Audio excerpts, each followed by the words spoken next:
Hi students, point 33, evaluate integration of x cube by x square plus 1 whole cube into dx. நம்ம முதலியே சொல்லியிருக்கோம் என்ன எடுத்துக்கணும், algebraic ஃபேக்டருக்கு என்ன கொடுக்கணும்னு சொல்லியிருக்கேன், சப்ஸ்டியூஷன் மெத்தட். அது என்ன கொடுக்கலாம், z அப்படின்றது நம்ம கொடுக்கலாம். ஓகேவா, கொடுத்தாச்சு. அப்போ z equal to X square plus 1. ஓகேவா, அதை போட்டுட்ருக்கோம். அப்போ அடுத்தது நம்மளுக்கு என்ன ஞாபகத்துக்கு வரணும், ஈக்குவல் டு அது எஃப் ஆஃப் எக்ஸாக ஞாபகம் வச்சுக்கிட்டிங்கன்னா அதை வந்து டிஃப்ரென்ஷியேஷன் பண்ணணும். டிஃப்ரென்ஷியேஷன் பண்ணோம்னா என்ன வரும், 2x into dx equal to அதுதான் எஃப் டேஷ் எக்ஸாக ஞாபகம் வச்சுக்கணும். நம்மளுக்கு அது தேவையா, நம்மளுக்கு என்ன தேவை, எக்ஸ் டிஎக்ஸ் ஃபார்முக்கு தான் கொண்டு வரணும். இங்கே எக்ஸ் டிஎக்ஸ் ஃபார்முக்கு ஆல்ரெடி இங்கே இருக்கா பார்க்கலாம். அப்போ எக்ஸ் டிஎக்ஸ் ஃபார்ம் கொண்டு வந்துட்டோம்னா டிஇசட் பை இசட்னு கொண்டு வந்துட்டு எக்ஸ் டிஎக்ஸ் ஃபார்முக்கு பார்க்குறதுக்கு என்ன பண்ணணும்னா இங்கே இன்டெகிரேஷன் ஆஃப் எக்ஸ் கியூப் இருக்குது by X square plus 1 the whole cube into dx. அப்போ எக்ஸ் ஸ்கொயர் ப்ளஸ் 1 தான் நம்ம என்ன செஞ்சுருக்கோம், இசட்னு கன்சிடர் பண்ணியிருக்கோம். அதுக்கு முன்னாடி எக்ஸ் கியூப்பை நம்ம ஸ்ப்ளிட் அவுட் பண்ணிக்குவோமே. எப்படி ஸ்ப்ளிட் அவுட் பண்ணலாம், X square into X by X square plus 1 whole cube into DX அப்படின்ற ஃபார்முக்கு நம்ம சிம்பிளிஃபை பண்ணலாமா. பண்ணிவிட்டு இப்போது இது எதுக்கு நம்ம இந்த காரணம் எடுத்ததுன்னா எக்ஸ்டிஎக்ஸ் ஃபார்ம் வரணும். அந்த எக்ஸ்டிஎக்ஸ் ஃபார்ம் கொண்டு வந்ததுனால இப்போ எக்ஸ்டிஎக்ஸ் போட்டாச்சு இந்த இடத்துல. ஓகேவா, அப்போ அடுத்தது என்ன இருக்கும், இங்கே எக்ஸ் ஸ்கொயர் இருக்குது. ஓகேவா, எக்ஸ் ஸ்கொயர். அப்போ நம்ம இதை எப்படி ஞாபகம் வச்சுக்கணும், எக்ஸ் ஸ்கொயர் அப்படின்னு சொல்லும்போது இங்கே இசட் ஈக்குவல் டு நம்ம ஃபார்முலாவில் என்ன எடுத்திருக்கோம், X square plus 1 equal to என்னது, இசட்டு நம்ம கன்சிடர் பண்ணோம். அப்போ Z equal to X square plus 1. அப்போது எக்ஸ் இந்த பக்கம் வச்சுட்டு இந்த ப்ளஸ் 1 இந்த பக்கம் கொண்டு வரும்போது நம்மளுக்கு என்ன இருக்கும், ஈக்குவல் டுக்கு இந்த பக்கம் வரும்போது -1. அப்போ அந்த இடத்துல என்ன இருக்கும், வெறும் எக்ஸ் ஸ்கொயர். அப்போ எக்ஸ் ஸ்கொயருக்கு என்ன வேல்யூ கொடுக்கலாம், இசட் -1ன்ற வேல்யூ கொடுக்கலாமா, கொடுக்கலாம். அப்போது X square equal to Z -1 அப்படின்ற வேல்யூ நம்மளுக்கு தெரிஞ்சிச்சு. அதனால் நீங்கள் பயப்பட வேண்டாம், ஐயோயோ இங்கே இல்லையே, எங்கே நம்ம பார்க்கணுமோ என்ன பண்ணணுமோ அப்படின்னு பயப்பட வேண்டியதில்லை. அது ஸ்ப்ளிட் பண்ணி எடுக்கும்போது அதுக்கு தகுந்த வேல்யூவை நம்ம இங்கே கொடுத்துக்கிறோம். ஓகேவா, இப்போ அதுக்கு தகுந்த மாரியே நம்ம இங்கே எக்ஸ் ஸ்கொயருக்கு பதில் இசட் -1 வேல்யூ கொடுத்துக்கலாமா. இன்டெகிரேஷன் ஆஃப் இசட் -1 எக்ஸ் ஸ்கொயருக்கு பதில் கொடுத்துக்கிறோம் இன்ட்டு எக்ஸ் டிஎக்ஸுக்கு பதில் நம்ம என்ன சொல்கிறோம், டிஇசட் பை 2ன்ற எக்ஸ் டிஎக்ஸுக்கு பதில் ஈக்குவல் டு அது டிஇசட் பை 2 தான் ஆல்ரெடி நம்ம எஃப் டேஷ் எக்ஸில் போட்டுட்டு ஃபஸ்ட் டெரிவேட்டிவில் டிஃப்ரென்ஷியேஷன் பண்ணி வச்சுருக்கோம்.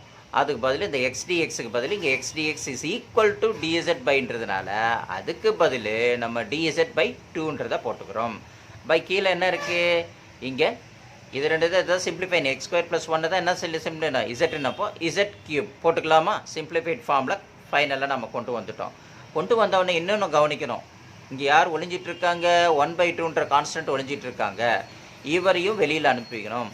அப்போது 1/2 இன்டகிரேஷன் ஆஃப் இசட் -1 ஓகேவா, அவரையும் போட்டுட்டு பை இசட் கியூப் அப்படின்னு போட்டுடலாமா இன்ட்டு டிஇசட். ஓகேவா, புரிஞ்சிச்சா உங்களுக்கு. இந்த 1/2 தான் இங்கே வந்துடுச்சு, முன்னாடி வந்தது. அதனால் வேலை என்ன இருக்கும், மேலே இசட் -1 தான் இருக்கும். அப்போ இசட் -1 இங்கே போட்டுரும். இங்கே இசட் கியூப் இருக்கும், அந்த இசட் கியூப்பை இங்கே போட்டுடுறோம். ஓகேவா, அந்த டிஇசட் ரிமைனிங் இருக்கும், அதை தூக்கி இங்கே போட்டுடுறோம். புரிஞ்சிருக்கும்னு நினைக்கிறேன், கிளியராக. ஓகே, அடுத்தது 1/2 இன்டெகிரேஷன் ஆஃப் நம்மளுக்கு z -1 by z cube into dz அப்படின்னு நம்ம பார்க்குறோம். ஓகேவா, இதை நம்ம ஸ்ப்ளிட் அவுட் பண்ணிக்கலாம். எப்படி, டினாமினேட்டரை பேஸ் பண்ணி நம்ம ஸ்ப்ளிட் அவுட் பண்ணுறோம். எப்படி, z by z cube -1/z cube அப்படின்னு டினாமினேட்டரை பேஸ் பண்ணி z by z cube -1/z cube into dz fill பண்ணலாமா. பண்ணியாச்சு. இப்போ அடுத்தது நம்மளுக்கு என்ன ஞாபகத்துக்கு வரணும், ஈக்குவல் டு 1/2 இன்டெகிரேஷன் ஆஃப்.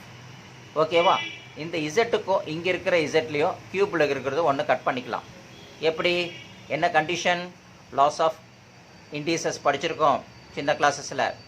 என்னது, இந்த டினாமினேட்டர் வேல்யூ ஜாஸ்தியாக வந்ததுன்னா 1/a to the power of என்னது m-n.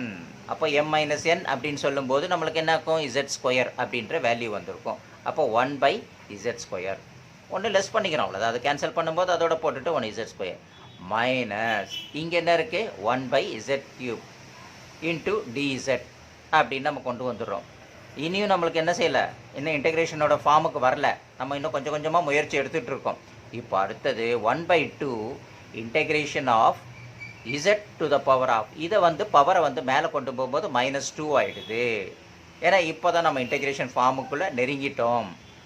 அடுத்தது மைனஸுக்கு மைனஸு, இவரையும் என்ன செஞ்சுருக்கோம், z to the power of -3 ஃபார்முக்கு கொண்டு போயிடுறோம்.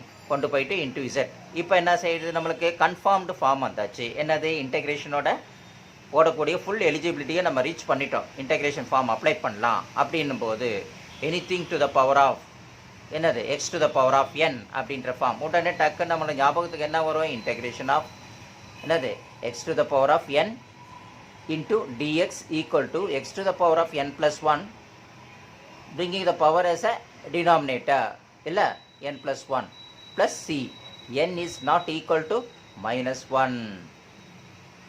ஓகேவா? அப்போ நம்மளுக்கு அந்த பவர் ஃபார்ம் வந்த உடனே இந்த n-க்கு பதில் n + 1 பை அந்த பவரை வந்து டினாமினேட்டரில் -2 + 1 போட்டுக்கிறோம். மைனஸ் இதுவும் அதேமாரியே n இருக்குது +1 பை பவரை வந்து டினாமினேட்டரில் -3 + 1 + c அப்படின்னு நம்ம போட்டுக்கிறோம். அடுத்தது 1/2 அப்படியே போட்டுக்கிறோம். இசட்டை போட்டுக்கிறோம். இது சிம்பிளிஃபை பண்ணால் plus into minus minus subtract from the greater number to smaller number, put a greater number sign as well also whatever that reminder. அது -1 பை -1, இங்கே மைனஸ், அங்கே இசட், இங்கே 3லேருந்து என்ன இருக்கும், 1 போச்சுன்னா 2 வரும், greater number sign -2 by -2 plus C. ஓகேவா? இப்போ அடுத்தது நம்ம என்ன செய்கிறோம், 1/2 போட்டாச்சா, நம்ம 1/2 போட்டுட்டோம். 1/2 போட்ட உடனே அடுத்து நம்மளுக்கு என்ன ஞாபகம் வரணும், இந்த -1 கீழே இருக்குது டினாமினேட்டர், இதை வந்து முன்னாடி போட்டுக்கிறோம். -1 என்ன செய்கிறோம், இந்த பவர் இருக்குது பார்த்தீங்களா, -1 கீழே அப்படி 1/zன்னு எழுதிக்கலாம். இதை வந்து z -1 to the power of z -1 இருக்குல்ல, அதை வந்து 1/z ஃபார்மில் கொண்டு வந்துட்டு இந்த மைனஸ் இந்த இடத்துல இங்கே மேலே கொண்டுட்டு போயிடும். ஓகேவா? மைனஸ், அடுத்து z, இது அதேமாரி என்ன பண்ணிக்கலாம், நம்ம இங்கேருந்து -2 போட்டுட்டு பை இந்த மைனஸ் வேல்யூ மட்டும் இந்த இடத்துல கொண்டு வந்துடும். இது இருக்குதா, -2 அப்படியே இருக்கட்டும், ப்ளஸ் சி. அடுத்த ஸ்டெப்பில் நம்ம என்ன பண்ணிடுறோம், 1/2 -1/z மைனஸ் மைனஸ் என்ன ஆகிடுது, ப்ளஸ் ஆகிடுது. ஓகேவா? இப்போ போன உடனே நம்ம என்ன செய்கிறோம், அடுத்தது இதையும் என்ன செஞ்சிடறோம், அதேமாரியே 1 என்ன செய்கிறோம், z² அப்படின்னு கீழே கொண்டு வந்துடுறோம். கொண்டு வந்துட்டோன்னா இந்த இடத்துல ஆல்ரெடி 2 இருக்கும், அது 2z² + c அப்படின்னு வரும். ஏன்னா நான் ஸ்டெப்பாக டீட்டெயிலாக போட்டிருக்கேன். அப்போ தான் ஒவ்வொரு ஸ்டெப்பாக போட்டால் தான் உங்களுக்கு என்ன செய்கிறோம், ஒரு கன்ஃபியூஷன் இல்லாமல் இன்டெகிரேஷன் கிளியராக புரிய ஆரம்பிக்கும். நம்ம எல்லாத்தையும் கன்ஃபியூஷனில் போட ஆரம்பித்தோம்னா நம்மளுக்கு புரியாது. ஆனால் புக்கில் பார்க்கும்போது நம்மளுக்கு என்ன இருக்கும், ஒரு 4 ஸ்டெப்ஸ் இருக்கும். அவங்க என்ன செஞ்சுருப்பாங்க, அதை கொடுத்துட்டு எக்ஸ்பிளைன் பண்ணணும். அதுமாரி கொடுத்துருக்கிறது வேண்டிய அவங்க ஒரு ஷார்ட் ஸ்டெப்பில், நீங்கள்லாம் புத்திசாலி பசங்கன்னு தெரியும் அவங்களுக்கு, அதனால் என்ன செய்வாங்க, நீங்கள் அழகாக ப்ரில்லியண்ட்டாக போட்டுருவீங்கன்னு கொடுத்துருக்காங்க. நீங்கள் செக்அப் பண்ணுறாங்க, நீங்கள் ப்ரில்லியன்ட் பசங்கன்னு எப்படி ப்ரூவ் பண்ணணும், நீங்கள் இந்த சம்மை போட்டு ஃபுல் மார்க் எடுத்துட்டிங்கன்னா உங்களுக்கு புரிய வச்சிடலாம். ஓகேவா? அதனால தான் அவங்க உங்களுக்கு கொடுத்து ஒரு ஜஸ்ட் ஒரு டெஸ்ட் பண்ணுறாங்க. ஓ, நம்ம பசங்க நல்லா போடுறாங்க ஷார்ட்டாக கொடுத்தா கூட அப்படின்றது அவங்க கொடுத்துருக்காங்க. அதனால் நம்ம கொஞ்சம் டீட்டெயிலாக படிச்சுட்டு போயிட்டோம்னா போதும். ஸோ அப்போ -1/z plus 1/2z² plus c. அப்போ 1/2 -1, இங்கே நம்ம அடுத்தது என்ன பண்ணிக்கணும், இசட்டுக்கு பதில் என்ன செய்யணும், substitute the Z value in x² + 1. அப்போ இசட் இருக்கிற இடத்துலலாம் என்னது, x² + 1, இசட் இருக்கிற இடத்துல x² + 1 அப்படின்னு போட்டுட்டோம்னா இந்த இடத்துல இந்த -1 மேலே வந்துடும், -1/x² + 1 + ஸ்கொயர் அப்படின்ற ஃபார்முலா நம்மளுக்கு வந்துடும். ஃபார்முக்கு வந்துடுச்சு. அந்த ஃபார்முக்கு வந்த உடனே அடுத்தது நம்ம என்ன பண்ணணும், ஒவ்வொன்றா சிம்பிளிஃபை பண்ணி எடுக்கணும். நம்ம போகும்போது முதலே சொல்லியிருக்கேன் நான், இந்த இடத்துல எங்கன்னா ஒரு இடத்துல 1/2 ஒன்று ஒழிஞ்சிட்ருக்கு, இங்கே பார்த்தீங்களா 1/2 ஒழிஞ்சிட்ருக்கு. இதையும் இங்கே வெளியில் கொண்டு வந்துடும். 1/2 இன்ட்டு இந்த 1/2 நம்ம இங்கே கொண்டு வந்துடுறோம். அப்போ நம்மளுக்கு இங்கே என்ன ஆகிடும், நம்மளுக்கு 1/x² + 1 த ஹோல் ஸ்கொயர் இங்கே இருக்குது பார்த்தீங்களா, இந்த ஃபார்மை அப்படியே இந்த சைடில் கொண்டு வந்துடணும். ஓகேவா? அப்புறம் இங்கே இருக்கிற -1 இந்த சைடில் கொண்டு வந்துடணும். எப்பயுமே நத்திங் x² அந்த ஆர்டரில் தானே இருக்கணும் அந்த பவர்ஸு. அதனால் இங்கே இருக்கிறத நம்ம இங்கே கொண்டு வந்துட்டோம்னா 1 என்ன வந்துச்சு நம்மளுக்கு, இந்த 1/2 இங்கே வெளியில் வந்துச்சு. அப்போ 1/x² + 1 த ஹோல் ஸ்கொயர் இங்கே வந்துடும். இந்த மைனஸ் அப்படின்னு போட்டுட்டு 1/2 இன்ட்டு இங்கே ஆல்ரெடி 2 இருக்கா இல்லையா, இந்த 2 மல்டிப்ளிகேஷன் பண்ணிக்கிறோம். 1/2 இன்ட்டு x² + 1. ஓகேவா? ஸோ இதை ஒரு வாட்டி மல்டிப்ளிகேஷன் பண்ணிக்கிறேன், இது ஒரு மல்டிப்ளிகேஷன் பண்ணும்போது ரெண்டு இங்கே வந்துடும். 1/2 இன்ட்டு எக்ஸ் ஸ்கொயர் ப்ளஸ் 1, இங்கே 1/2 into x square plus 1 plus C அப்படின்னு நம்மளுக்கு வந்துச்சு. அப்போ 1 இன்ட்டு 1 என்ன ஆயிடுச்சு நம்மளுக்கு 1 ஆயிடுச்சு. 2 இன்ட்டு 2 என்ன ஆயிடுச்சு நம்மளுக்கு 4 ஆயிடுச்சு. ஓகே, அப்போ by X square plus 1 the whole square minus 1/2 into x square plus 1 plus C அப்படின்ட்டு நம்மளுக்கு வந்தாச்சு.